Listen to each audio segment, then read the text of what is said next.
Hello friends, welcome back. आज हम लोग विवाद मनोरमा से जो हम लोग क्वेश्चन डिस्कशन कर रहे हैं, जो 250 क्वेश्चन है, विवाद मनोरमा बिहार एक अवलोकन जो बुक है उससे हम लोग डिस्कशन कर रहे हैं। और उसमें हम लोगों ने 150 क्वेश्चन को पूरा कर लिया है कल तक, जो कि 50-50 का सीरीज करके हम लोगों ने 150 तक कंप्लीट किया था। तो इसमें क्वेश्चन आंसर का जो सीरीज चल रहा है उसमें भाग 1 में 50 है, भाग 2 में 50 है और ये भाग तीसरा 50, भाग 3 में 50 है और ये आज चौथा होगा। मतलब 200 क्वेश्चन आज पूरा हो जाएगा। तो हम लोग 151 से लेके 200 तक क्वेश्चन आज हम लोग करेंगे। तो हमें उम्मीद है कि आप लोग आज बहुत अच्छे से पढ़ाई कर रहे होंगे, क्वेश्चन पढ़ रहे होंगे, टॉपिक भी पढ़ रहे होंगे। जो इतिहास हम लोग डिस्कस किए हैं 1 से लेके 11 भाग तक इतिहास है, बिहार का इतिहास है। और दूसरा है भूगोल भी हम लोगों ने पढ़ा है, उसमें 1 से 1 और 2 भाग, मतलब 2 भाग करके भूगोल है उसमें। तो मुझे उम्मीद है आप लोग बहुत अच्छे से पढ़ाई कर रहे होंगे और बहुत सीरियस मोड में लगे हुए होंगे, क्वेश्चन सॉल्व कर रहे होंगे, प्रैक्टिस कर रहे होंगे। तो लगातार लग रही है। तो आज हम लोग एक फिर से नया सेशन शुरू कर रहे हैं 1 से 51 नंबर सवाल से। इसे हम लोग जल्दी से जल्दी ख़त्म करेंगे। और कुछ लोगों का कमेंट था कि बायोलॉजी को हिंदी और इंग्लिश दोनों में बताया जाए, तो हम लोग उसको दोनों में डिस्कस करेंगे। इंग्लिश में बता देंगे और हिंदी में उसको हम लोग एक्सप्लेन कर देंगे, ताकि दोनों तरह के कैंडिडेट को दिक्कत नहीं हो। और बायोलॉजी मुझे लगता है कि इंग्लिश में ज़्यादा लोगों को अच्छा से समझ में आएगा जो हम लोग इंग्लिश में पढ़ेंगे तो, और उसको हिंदी में प्रॉपर से डिस्कशन कर लेंगे तो उसमें कोई इशू नहीं आएगी। और बिहार बजट और Bihar economic survey, national budget और नेशनल इकोनॉमिक सर्वे जो भारत का है, उस पर भी हम लोग वीडियो लाएंगे। तो कुछ लोगों ने कमेंट किया था, तो इसी तरह से आप लोग कमेंट करते रहिए और वीडियो को लाइक ज़रूर कीजिए। अगर थोड़ा सा भी इनपुट आप लोगों को मिलता है, थोड़ा सा भी बेनिफिट होता है तो लाइक कीजिएगा, हमें इंकरेजमेंट मिलेगा। और कुछ और भी मटेरियल्स हम लोग रेडी करवा रहे हैं आप लोगों के लिए, जैसे ही रेडी होता है उसको इन्फॉर्म करेंगे। चलिए आगे बढ़ते हैं। आज का पहला सवाल 151 नंबर सवाल है। बंगाल तथा उड़ीसा से पूर्णतः पृथक करके बिहार को एक स्वतंत्र इकाई कब बनाया गया? ये 1936 में बनाया गया, जो बिहार से उड़ीसा को अलग किया गया था। और 1912 में बंगाल को अलग किया गया था, बिहार को अलग किया गया था बंगाल से। और 1936 में उड़ीसा को बिहार से अलग किया गया था और 2000 में झारखंड को अलग किया गया था। तो ये 1936 आंसर हो जाएगा 151 का सी। 152 नंबर सवाल है, बिहार विधानसभा की कुल सदस्य संख्या कितनी है? मतलब विधानसभा की सीट कितनी है? तो विधानसभा बिहार में तो विधान लेजिस्लेटिव काउंसिल और विधान असेंबली, लेजिस्लेटिव असेंबली दोनों है। तो इसमें विधानसभा में जो है, लेजिस्लेटिव असेंबली में 243 सीट है। तो उसमें कितना है? लेजिस्लेटिव काउंसिल में कितना सीट है? तो लेजिस्लेटिव काउंसिल में 75 सीट है, वो याद रखेंगे। लेजिस्लेटिव काउंसिल में 75 सीट है। मतलब विधान परिषद में बिहार में 75 सीट है और विधानसभा में 243 सीट है। लोकसभा का जो सीट है बिहार में वो है कितना? तो 40 सीट है। चलिए, तो 152 नंबर सवाल का आंसर हो जाएगा बी। 153 नंबर सवाल, ये बिहार में पहली बार राष्ट्रपति शासन कब लागू हुआ था? तो बिहार में पहली बार राष्ट्रपति शासन 1968 में लागू हुआ था। 1968 में लागू हुआ था बिहार में पहली बार राष्ट्रपति शासन। तो ये हो गया 153 नंबर सवाल। चलिए 154 में चलते हैं। 154 नंबर, सर्वोच्च न्यायालय के मुख्य न्यायाधीश बनने वाले बिहार के प्रथम न्यायाधीश कौन थे? यानी कि सुप्रीम कोर्ट के मुख्य न्यायाधीश बनने वाले बिहार के प्रथम न्यायाधीश कौन थे? तो बिहार के प्रथम न्यायाधीश थे भुवनेश्वर प्रसाद सिन्हा, जो सुप्रीम कोर्ट के मुख्य न्यायाधीश बने। तो 154 नंबर सवाल का आंसर हो जाएगा बी। उसके बाद आता है 155 नंबर सवाल, अविभाजित बिहार के कुल कितने जिलों को संगठित करके नए राज्य झारखंड का 15 नवंबर 2000 को गठन किया गया? तो हम लोग जब पढ़ रहे थे इसमें, जो लास्ट टाइम हम लोग पढ़ रहे थे, तो उसमें हम लोगों ने पढ़ा है कि 18 जिलों को गठित करके, जनजातीय जिलों को गठित करके, संगठित करके झारखंड का एक अलग राज्य के रूप में निर्माण हुआ, अलग किया गया 15 नवंबर 2000 को। तो ये 18 याद रखिएगा, ये इम्पोर्टेंट सवाल है। 155 नंबर का आंसर बी। 156 नंबर, बिहार में किस प्रमंडल का मुख्यालय मुजफ्फरपुर है? बिहार में किस प्रमंडल का मुख्यालय मुजफ्फरपुर है? तो प्रमंडल कितना है बिहार में, एक सवाल ये है, ठीक है। अनुमंडल कितना है बिहार में, दूसरा सवाल ये है। जिला तो सब लोग जानते हैं, 38 जिला है, प्रमंडल 9 है और अनुमंडल 101 है। तो प्रखंड 534 है। हाँ, प्रखंड 534 है और विधानसभा सीट 243 है। बहुत कन्फ्यूज़न होता है इसमें, याद रखिएगा। देखिए, कुछ चीज़ ऐसी है ना जो आप जब पढ़ेंगे ना तो पढ़ते पढ़ते यूज टू होके ना आपको याद हो जाएगा, लेकिन उसके लिए ज़रूरी है कि आपको पढ़ना। आप ऐसा सोचेंगे कि ये तो हम रट के याद कर जाएंगे, तो रटने से याद होगा लेकिन कुछ दिन तक रहेगा। लेकिन आप बहुत चीज़ें पढ़ते हैं ना तो कुछ चीज़ें ऐसी होती है जो आपके दिमाग में रिटेन हो जाता है और वो कहीं ना कहीं सबकॉन्शियस माइंड में वो घूमते रहता है। जब आपको जरूरत होगी तो ऑटोमेटिक आपको आउटपुट मिल जाएगा। होता है अनकॉन्शियस लर्निंग, उसको बोलते हैं। एनीवे, तो ये बिहार के किस प्रमंडल का मुख्यालय मुजफ्फरपुर है? अब भाई आप अंदाजा लगाइए, दो ऑप्शन तो भी सामने दिख रहा है, दो अगले पेज पे होगा। मगध, मगध क्षेत्र जो है पटना और गया वाले क्षेत्र को मगध क्षेत्र बोलते हैं। सारण, सारण अपने आप में एक कमिश्नरी है और इसका हेडक्वार्टर जानते होंगे आप लोग कि छपरा है। तो ये दोनों तो मेरे ख्याल से नहीं होगा।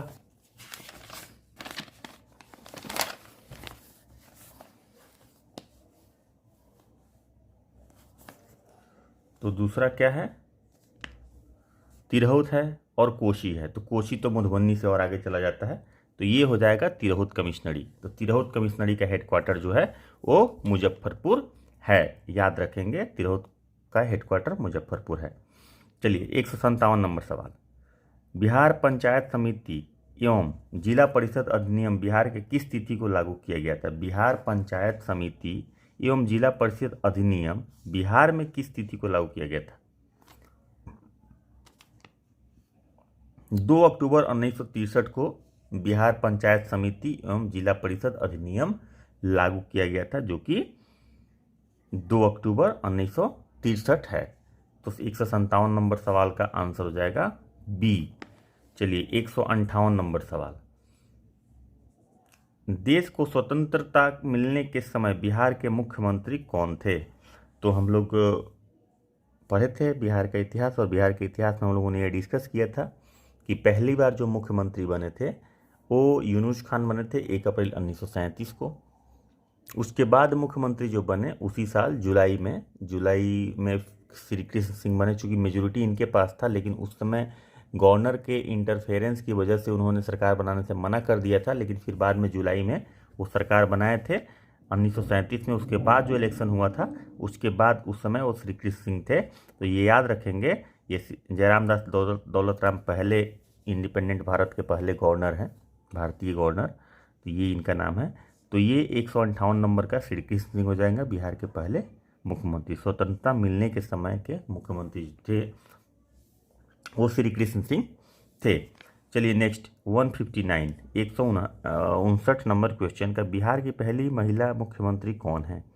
सब लोग जानते हैं बिहार की पहली महिला मुख्यमंत्री राबड़ी देवी जी हैं। तो राबड़ी देवी जी अनडाउटफुल आंसर है, इसमें कोई डाउट होना नहीं है। 160 नंबर क्वेश्चन, बिहार के प्रथम मुस्लिम राज्यपाल कौन थे? 160 नंबर सवाल का जवाब होगा जाकिर हुसैन। जाकिर हुसैन जो थे बिहार के पहले मुस्लिम राज्यपाल थे। 160 नंबर सवाल का आंसर बी। उसके बाद आता है 161 नंबर सवाल, बिहार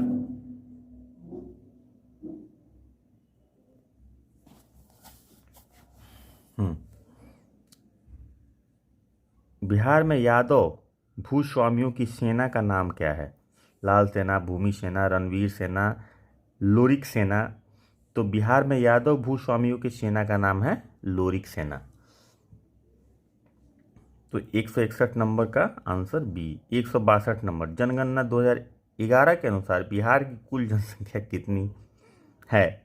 देखिए, ये सवाल पूछता है, खूब पूछता है, और ये डाटा पूरा लास्ट तक पूछता है, मतलब कि आपको फर्स्ट डिजिट तक पूछता है ये डाटा, इसलिए ये कंठस्थ याद होना चाहिए। 10,40,99,452, 10,40,49,452, 40,99,452 है बिहार की जनसंख्या 2011 के जनगणना के अनुसार, as per census of 2011। Bihar का कुल जनसंख्या पॉपुलेशन ऑफ बिहार एक्सटेंड्स 10,40,99,452। एक कंठस्थ याद रहना चाहिए कि 10,40,99,452 संख्या है बिहार का जनसंख्या, तो 162 का हो जाएगा बी। 163 नंबर क्वेश्चन, जनसंख्या की दृष्टि से बिहार देश का कौन सा स्थान है? तो जनसंख्या की दृष्टि से, अच्छा साइज की दृष्टि से ये 13वां है, और जनसंख्या की दृष्टि से ये तीसरा है। ये भी हम लोग जब ज्योग्राफी में हम लोग भूगोल जब पढ़ रहे थे तो उसमें डिस्कस किए थे। देखिए कोई भी सवाल बाहर से नहीं है। आप लोग को अगर लग रहा होगा कि ये सवाल कहाँ से आएगा, कैसे आएगा, तो जो वीडियो हम लोग अभी तक स्टडी वाला वीडियो जो पार्ट बनाए हुए हैं उसको देखिए। 11 इतिहास में है, 1 से लेकर 11 भाग तक, भूगोल में 2 है, 1 और 2, और इसमें ये चौथा वीडियो जाएगा। तो ये वीडियो जब आप चाहिए तो आप पूरा अलग अलग प्लेलिस्ट बना हुआ है। बिहार का इतिहास का अलग प्लेलिस्ट है, बिहार के भूगोल का अलग प्लेलिस्ट है। अगर आप इतिहास में जाएंगे तो पूरा इतिहास का आपको सीरियल नंबर से कहीं ढूंढने की जरूरत नहीं है कि सर 5वां नंबर वीडियो तो मिल गया, तीसरा नहीं मिल रहा है, दूसरा नहीं मिल रहा है, छठा नहीं मिल रहा है, 11वां नंबर तो मिल गया, दूसरा ही नहीं मिल रहा है। वो नहीं करना पड़ेगा, आप सीधा प्लेलिस्ट ओपन कीजिए, उस पर आप यूट्यूब पे जाइएगा, होम पेज पे वीडियोज़ में जाइएगा, प्लेलिस्ट आपको दिखेगा, प्लेलिस्ट ओपन कीजिएगा, इतिहास वाला खोलिएगा, पूरा का पूरा वीडियो आपके सामने मिल जाएगा। भूगोल वाला खींचिएगा, उसमें 2 ही वीडियो है, क्योंकि जो बिहार का भूगोल जो विवास तनोड़ में लिखा है उतना हमने उसमें बता दिया है। इसके अलावा छोटे छोटे टॉपिक्स बहुत है जो अलग अलग तरह के सेग्रीगेट करके हम रखेंगे, और ये सब चीज़ें हैं जो सिर्फ बीपीएससी के लिए ही काम नहीं आने वाला है, सीडीपीओ के लिए काम नहीं आने वाला है। ये चीज़ें बदलने वाली, इतिहास बदलने वाला है नहीं। आप कोई भी बिहार में एग्ज़ाम होगा जिसमें बिहार का इतिहास, बिहार का भूगोल, बिहार का साहित्य, बिहार का रचना, बिहार का कला संस्कृति अगर पूछता है तो वहाँ पे ये यूजफुल होगा।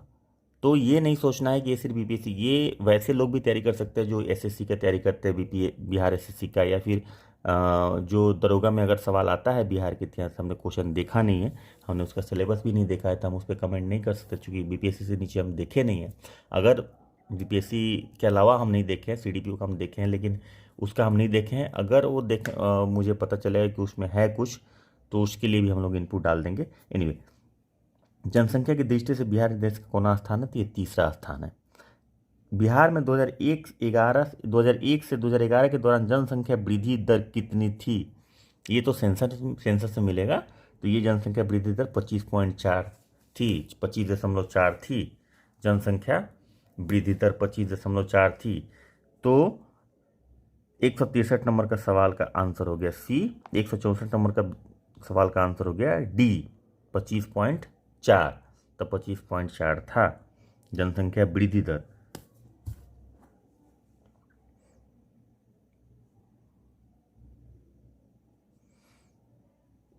एक 165 नंबर सवाल, जनगणना 2011 के अनुसार राज्य में ग्रामीण जनसंख्या का प्रतिशत। 2011 के अनुसार राज्य में, यानी बिहार राज्य में ग्रामीण जनसंख्या का प्रतिशत, टोटल जो जनसंख्या है उसमें ग्रामीण कितने हैं और वो कितने % है टोटल जनसंख्या के, सवाल ये है।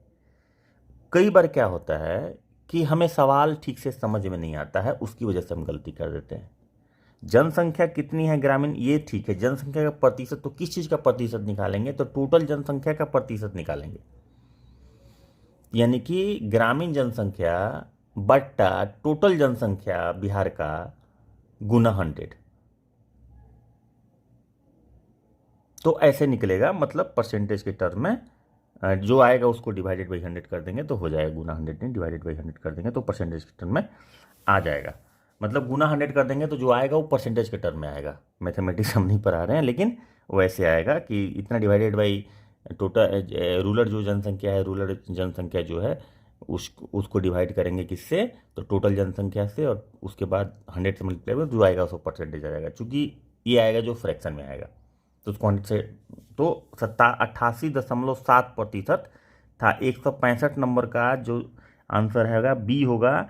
इसमें ग्रामीण क्षेत्र में जो जनसंख्या हो 88.7% टोटल जनसंख्या क्या है, यानी कि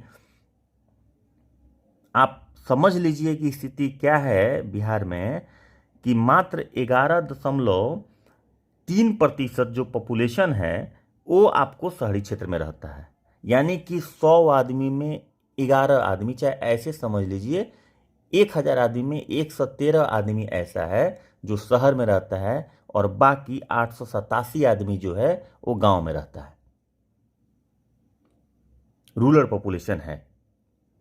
तो ये स्थिति है। तो हमारे यहाँ यानी बिहार में अर्बनाइजेशन, जिसको शहरीकरण बोलते हैं, इसका भी भारी अभाव है, भारी कमी है। रोजगार का सृजन नहीं हो रहा है। शहरी क्षेत्रों में रोजगार का सृजन की भारी कमी है। ग्रामीण क्षेत्रों में तो है ही खेती और छोटे छोटे कुटीर उद्योग और अलग अलग उद्योग लगाए जा रहे हैं। हालांकि सिनेरियो बदल गया है। अभी 70%, ये आंकड़ा 70 के आसपास या 70 से भी नीचे आ चुका है, 70 के आसपास पहुंच गया है आंकड़ा। देखते हैं अभी जो डाटा, एक रिसेंट डाटा आएगा उसमें क्या आता है, लेकिन ये 70 के आसपास मेरे ख्याल से आ गया है। तो 165 नंबर का 88.7%। चलिए 166 नंबर सवाल, जनसंख्या 2011 के में बिहार राज्य के नगरीय जनसंख्या का प्रतिशत। तो इसी का तो उल्टा हो गया जी, 11.3 तो बोल रहे थे अभी हम। तो ए में है 11.7, बी में है 15.4, सी में है 11.3 और डी में है 12.4। तो इसमें इतना माइनस इतना, 100 माइनस इतना इज इक्वल टू इतना हो जाएगा, तो 11.3 हो गया। तो इसका आंसर 166 का हो जाएगा सी। 167 नंबर सवाल, हाँ 167 नंबर सवाल, जनसंख्या 11 के अनुसार बिहार राज्य में लिंग अनुपात। 11 के अनुसार लिंग अनुपात, लिंग अनुपात क्या है सब लोग जानते होंगे, और किन्हीं को अगर डाउट हो तो लिंग अनुपात होता है कि 1000 लड़कों पे लड़कियों की संख्या कितनी है, उसको लिंग अनुपात बोलते हैं। नंबर ऑफ गर्ल्स पर 1000 मेल, या नंबर ऑफ फीमेल पर 1000 मेल, ऐसे आप बोलिए। तो ये लिंग अनुपात है।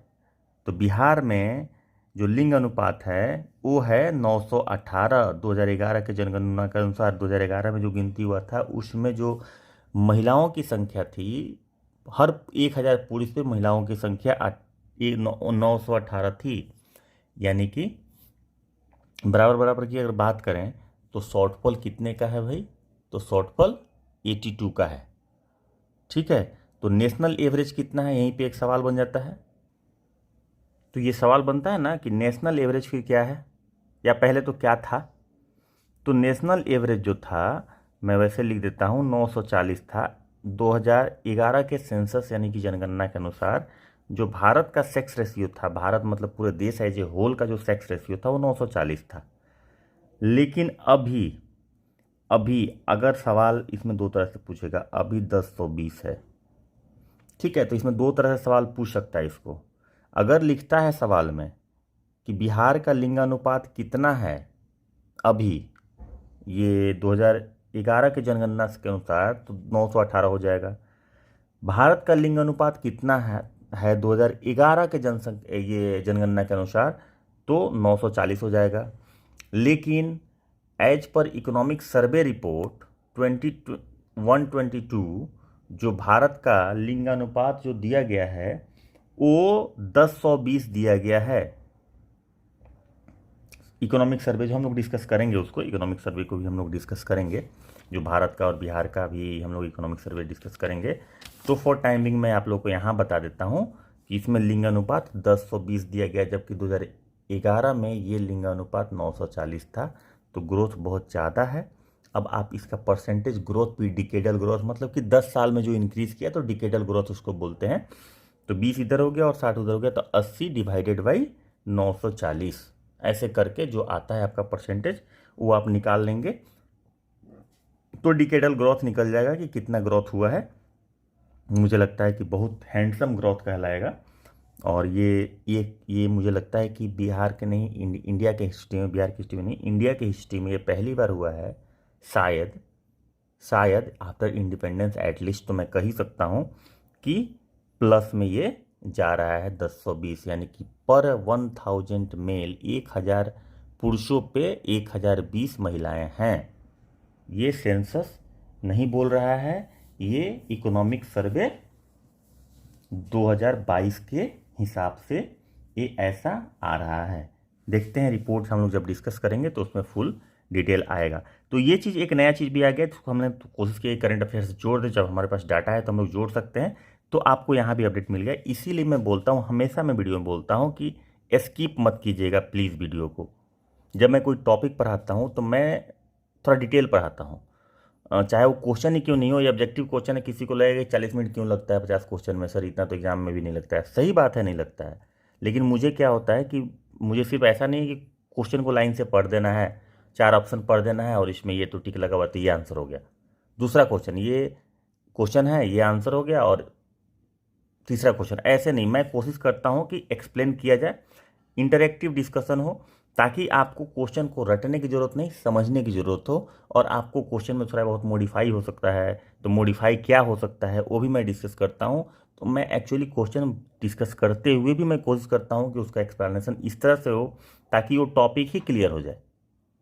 तो इसलिए मैं थोड़ा डिटेल जाता हूँ, जाहिर सी बात है थोड़ा टाइम लगेगा। और अगर सीखना है तो टाइम भाई देना पड़ेगा। मतलब फ्री में, या फिर फ्री में तो नहीं बोलेंगे, जैसे शॉर्टकट किसी भी चीज़ का नहीं होता है।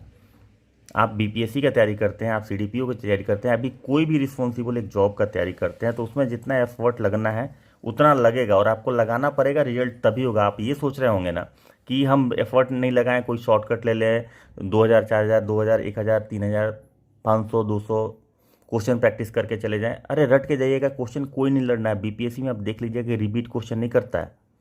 हम लोग ये बोलते हैं नहीं, क्वेश्चन पूछता है, खूब पूछता है, उसमें से 10-20 क्वेश्चन ही रिपीट होता है, बाकी क्वेश्चन रिपीट नहीं होता है। तो बाकी क्वेश्चन कैसे बनता है? बाकी आप जो बहुत सारा सवाल बनाएंगे, आपस में उसको कोरिलेट करेंगे, कोरिलेट करके जब आप पढ़ेंगे तब वो सवाल आपसे इनडायरेक्टली बनेगा। ठीक है, तो यहाँ से मैंने सवाल 3 निकाला। तो इसलिए हम थोड़ा सा डिटेल में चलते हैं, थोड़ा स्लो चलते हैं, लेकिन क्वालिटी एश्योरेंस है। क्वालिटी एश्योरेंस, उसमें कोई कंप्रोमाइज़ नहीं होगा किसी भी तरह का। उसको हम लोग जहाँ पे हमें डाउट होगा वहाँ पे हम खुद चेक करते हैं। इसलिए वीडियो को स्किप नहीं कीजिएगा प्लीज़, वीडियो को स्किप नहीं कीजिएगा, और अपने दोस्तों से शेयर कीजिए ताकि उनसे आप डिस्कस कर पाइए। शेयर करेंगे, वो भी वीडियो देखेंगे, उसके बाद वो आप मिलके दोनों आदमी डिस्कस करेंगे। डिस्कस करने से और ज़्यादा चीज़ें क्लियर होती है, और ज़्यादा चीज़ें याद होती है। ऐसा लगेगा आपको जैसे अरे इसने तो सवाल पूछ दिया, मुझे तो याद ही नहीं है, ये कहाँ इसने पढ़ा। फिर उसको भी ऐसा ही लगेगा, फिर वो भी रिविजिट करेगा। तो इससे क्या होता है ना कि लर्निंग बढ़ता है, फास्ट होता है लर्निंग। चलिए, एनीवे ये हो गया। अब आगे चलते हैं, तो ये हो जाएगा 918। चलिए, 168 जनसंख्या की दृष्टि से बिहार का सबसे छोटा जिला है। जनसंख्या की दृष्टि से बिहार का सबसे छोटा जिला शेखपुरा है। ये याद करने वाली चीज़ है कि जनसंख्या यहाँ का सबसे कम है, तो शेखपुरा बिहार का सबसे छोटा जिला है जनसंख्या के दृष्टिकोण से। तो क्वेश्चन नंबर 68 का आंसर हो जाएगा सी। उसके बाद क्वेश्चन नंबर 169, बिहार में सबसे कम लिंग अनुपात वाला जिला कौन सा है? तो बिहार में सबसे कम लिंग अनुपात वाला जिला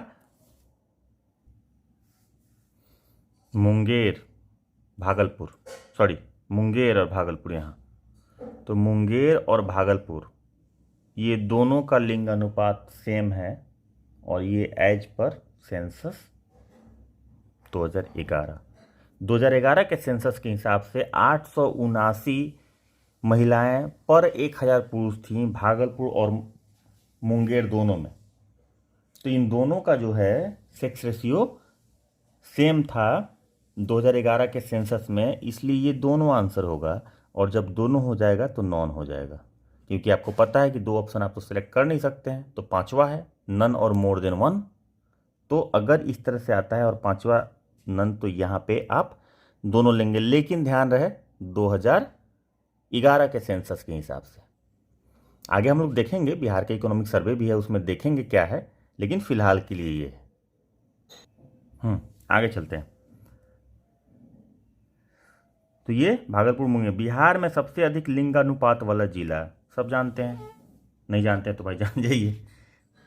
170 नंबर सवाल है, बिहार में सबसे अधिक लिंगानुपात वाला जिला भाई ये कौन सा है? सारण, गया, कहाँ गया, इधर अभी आ जाओ, हाँ,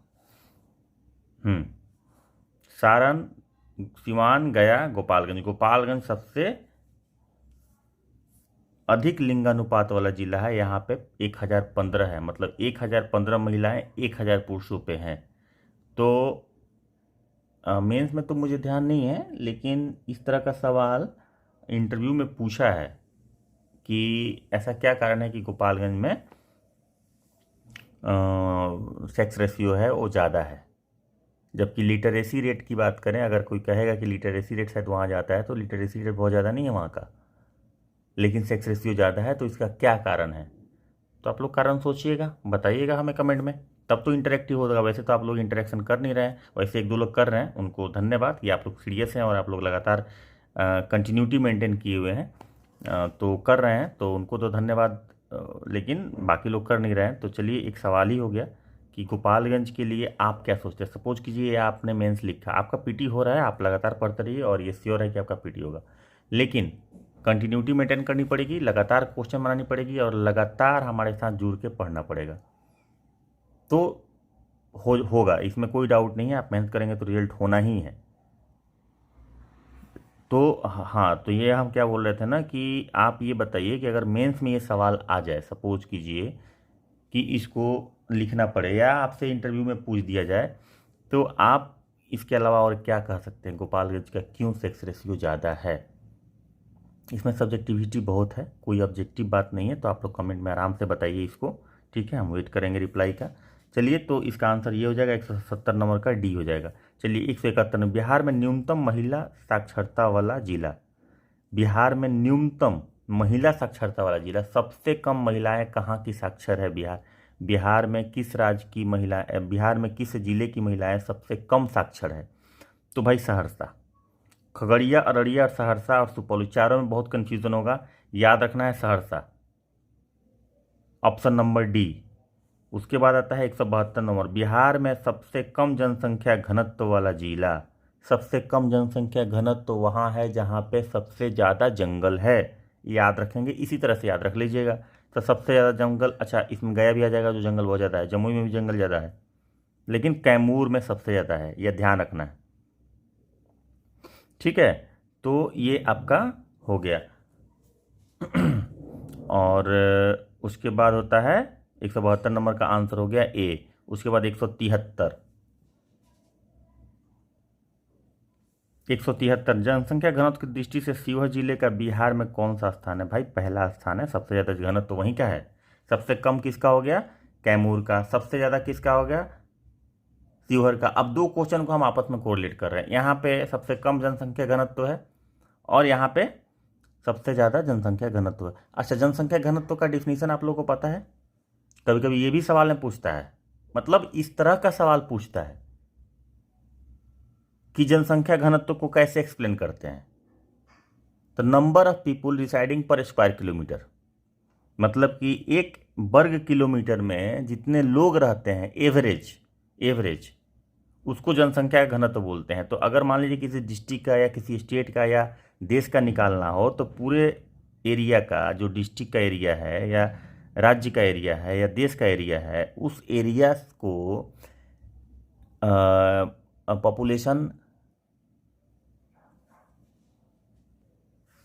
पॉपुलेशन को एरिया से डिवाइड कर देते हैं, तो ये हो जाता है जनसंख्या घनत्व।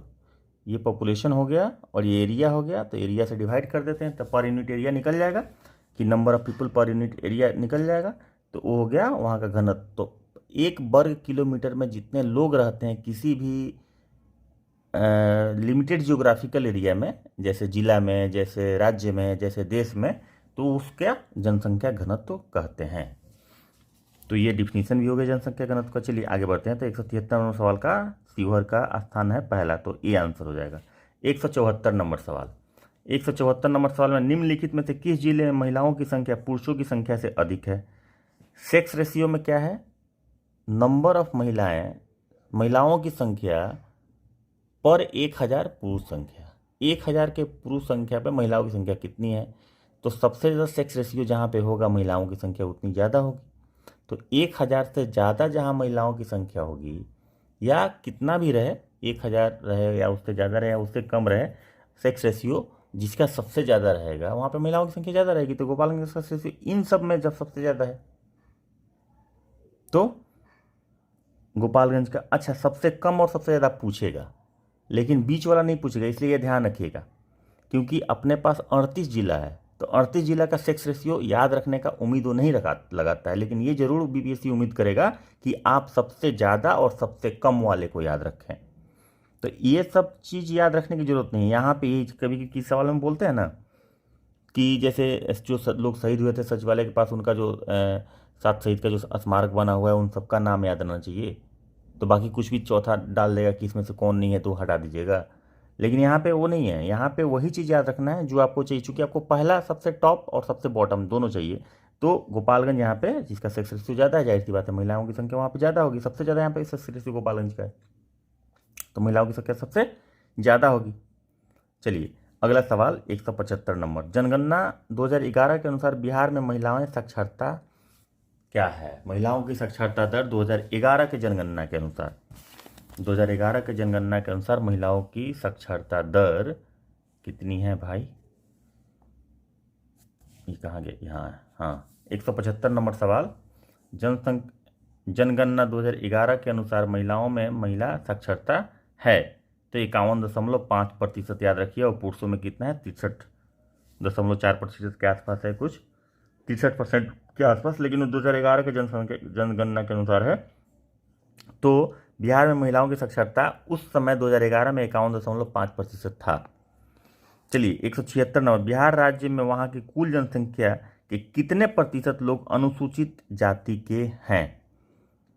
बिहार राज्य के में वहाँ के कुल जनसंख्या, बिहार राज्य के कुल जनसंख्या के कितने प्रतिशत लोग अनुसूचित जाति के हैं? तो 15.92% डाटा है कि 15.92% लोग जो बिहार में हैं वो अनुसूचित जाति से बिलोंग करते हैं। 176 नंबर सवाल का आंसर हो जाएगा बी। 177 नंबर सवाल।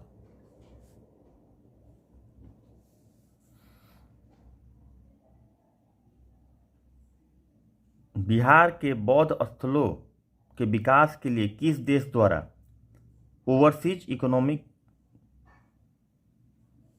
बिहार के बौद्ध स्थलों की विकास के लिए किस देश द्वारा ओवरसीज इकोनॉमिक कोऑपरेशन फंड से 125 करोड़ रुपए की आर्थिक सहायता दी गई है?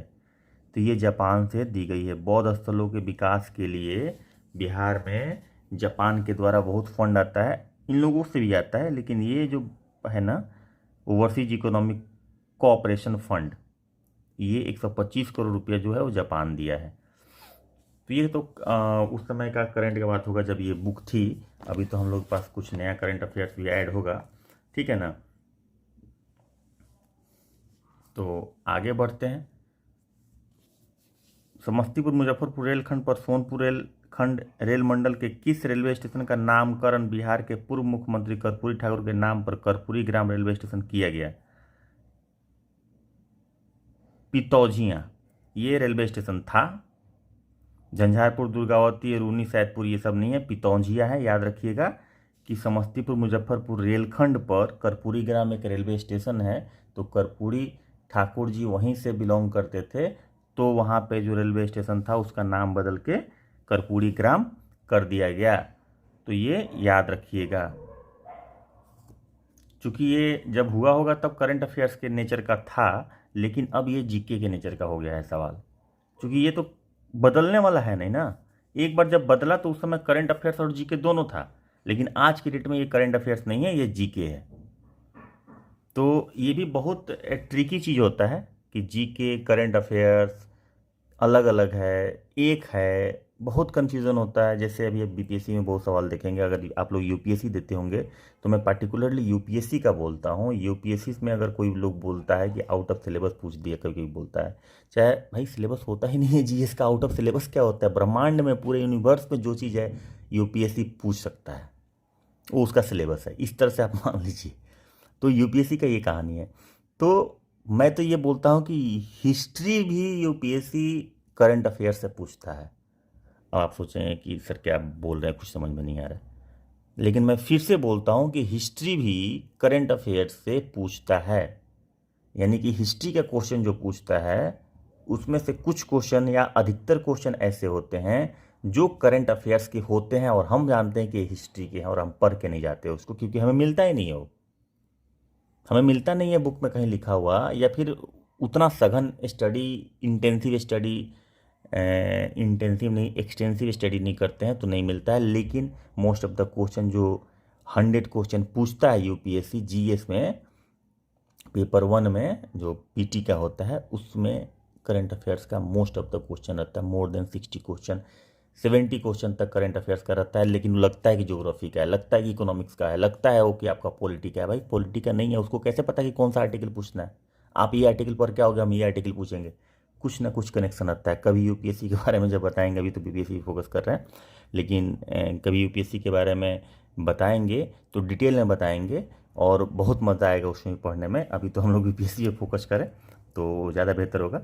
मैं वैसे बता दिया, तो ये चीज़ है कि करंट अफेयर्स और जीके का डिफरेंशिएशन कैसे होता है, ये जानना बहुत ज़रूरी है। और ये पढ़ाते पढ़ाते के क्रम में हम आधा कुछ क्लियर तो कर ही देंगे, और बाकी चीज़ जब करंट अफेयर्स पढ़ाएंगे उस समय आपका क्लियर हो जाएगा। करंट अफेयर्स तो हमको पढ़ाना ही है आप लोग को ना, बिहार का भी और पूरा नेशनल करंट अफेयर्स, जो भी करंट अफेयर्स पूरा आता है वो। अब बिहार का एक एक्सक्लूसिव अलग से कि सिर्फ ये बिहार का है, और इसके अलावा और भी करंट अफेयर्स, क्योंकि बिहार का ही सिर्फ बात नहीं पूछेगा ना, ऑल ओवर वर्ल्ड का बात पूछेगा।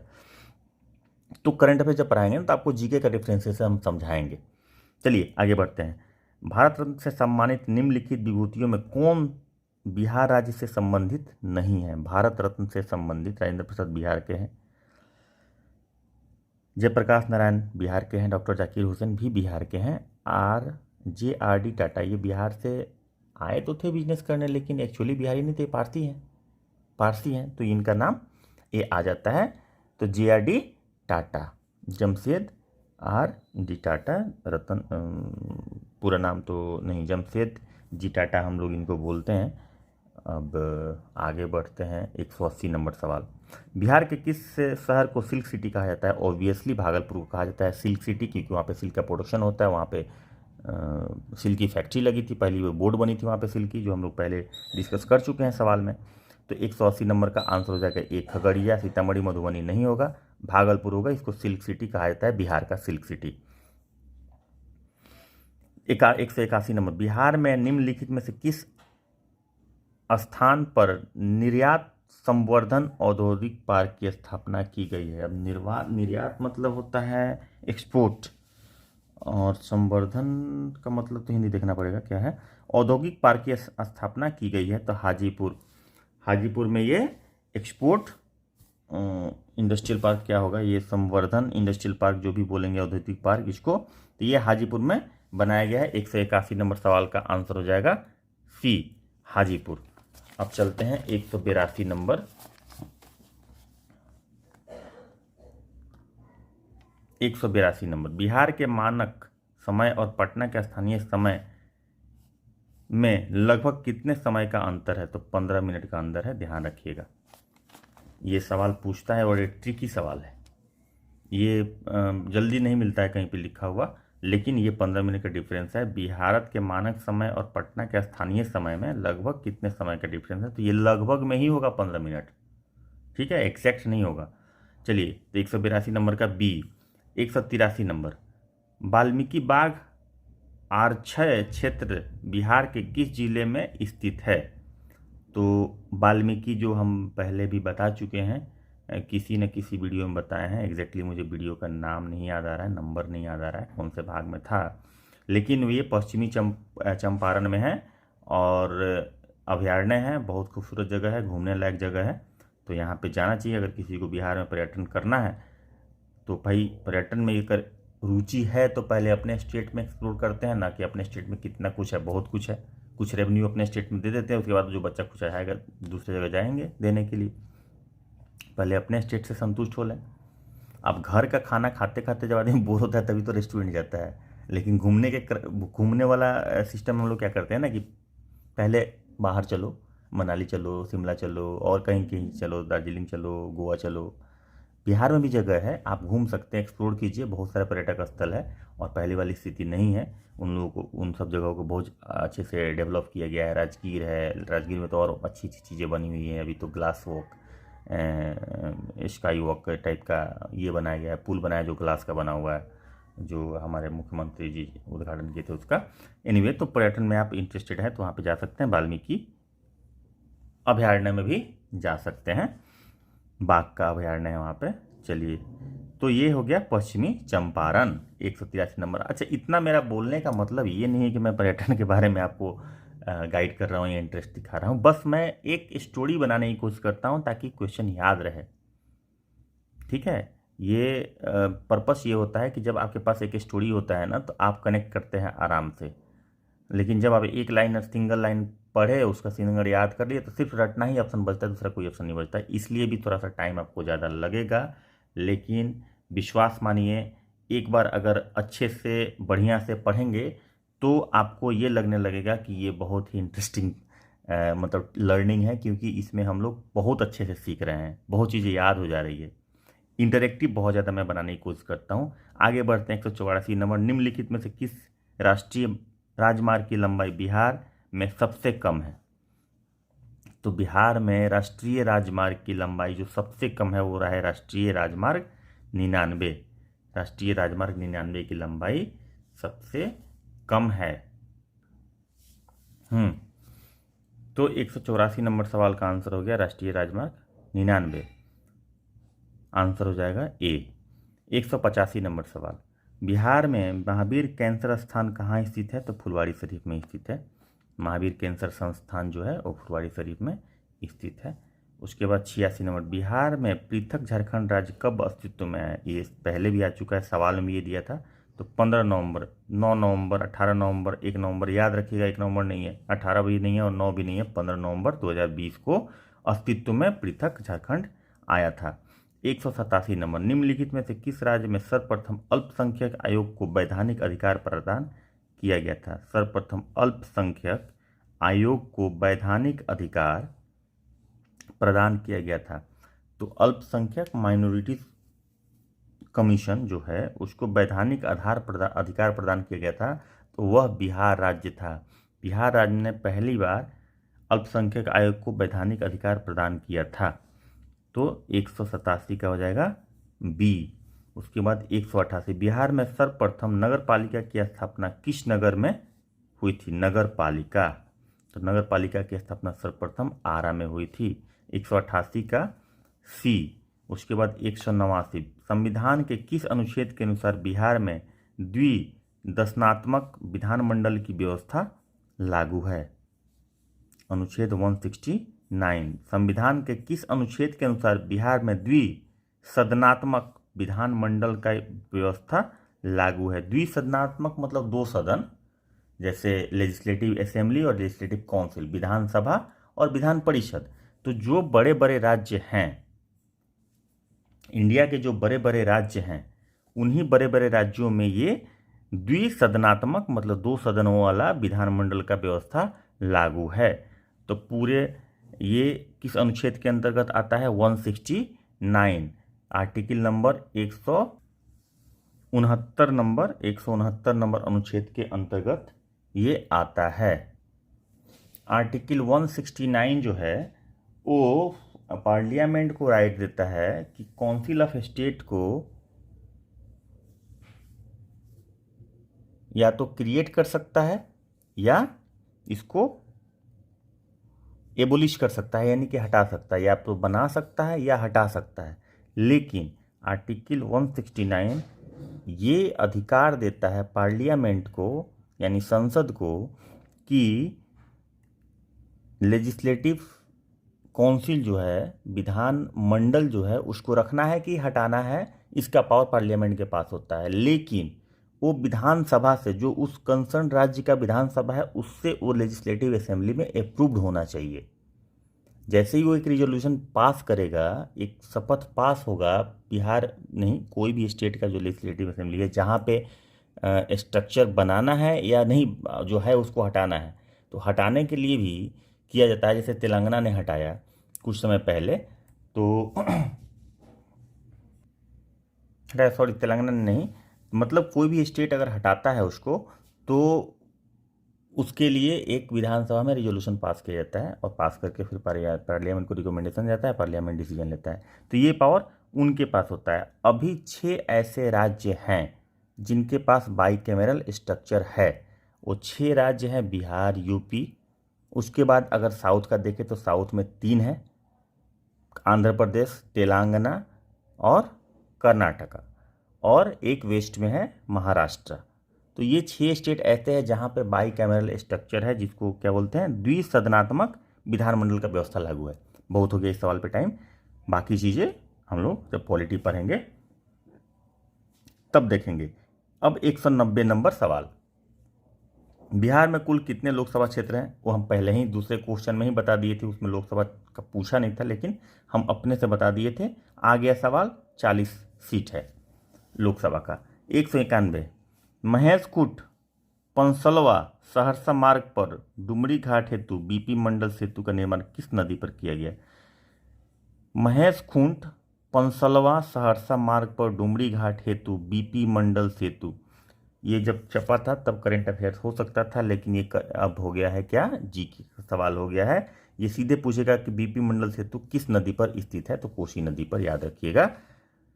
बीपी मंडल सेतु किस नदी पर स्थित है, तो कोसी नदी पर स्थित है। 192 नंबर सवाल, बिहार में दरोगा प्रसाद राय सेतु का निर्माण किस नदी पर किया गया? दरोगा राय सेतु का निर्माण, इसी तरह का सवाल, बस इस बात को हटा के, तो ये गंडक नदी पर किया गया है। बिहार में दरोगा राय सेतु का निर्माण गंडक नदी पर किया गया है, और बीपी मंडल सेतु का निर्माण कोसी नदी पर किया गया है। तो 192 नंबर सवाल का आंसर गंगा नहीं होगा, कोसी नहीं होगा, पुनपुन नहीं होगा, गंडक, बी, ये सही होगा। 192 नंबर का आंसर हो जाएगा बी।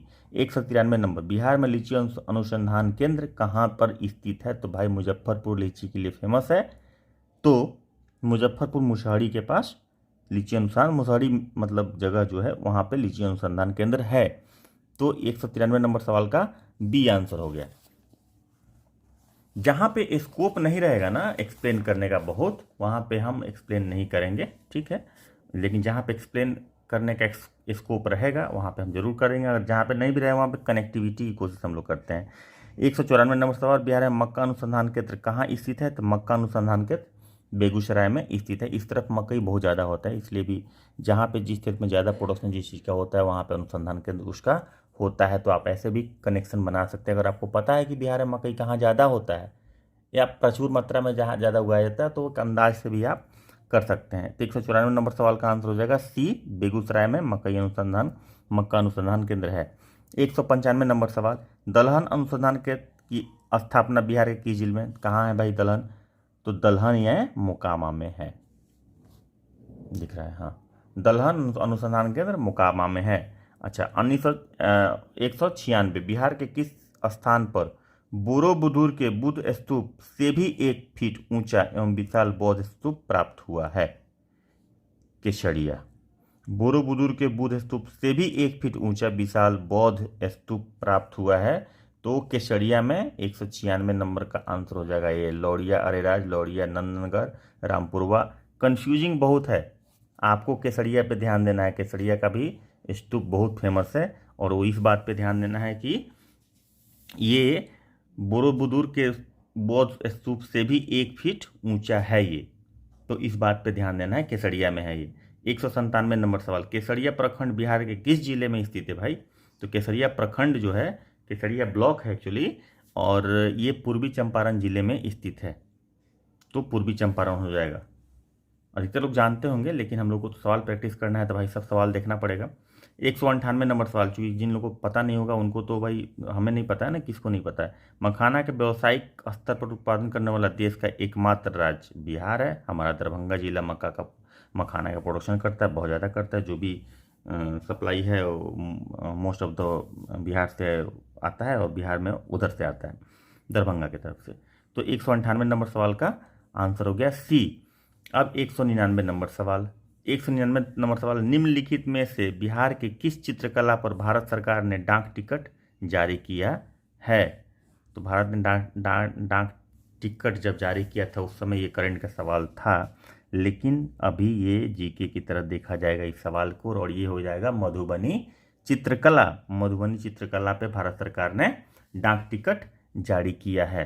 चलिए 2000 बोल रहा हूँ, क्वेश्चन नंबर 200, लोकमान्य जयप्रकाश का जन्म स्थान? सिताब दियारा फेमस है, तो सिताब दियारा में इनका जन्म हुआ था।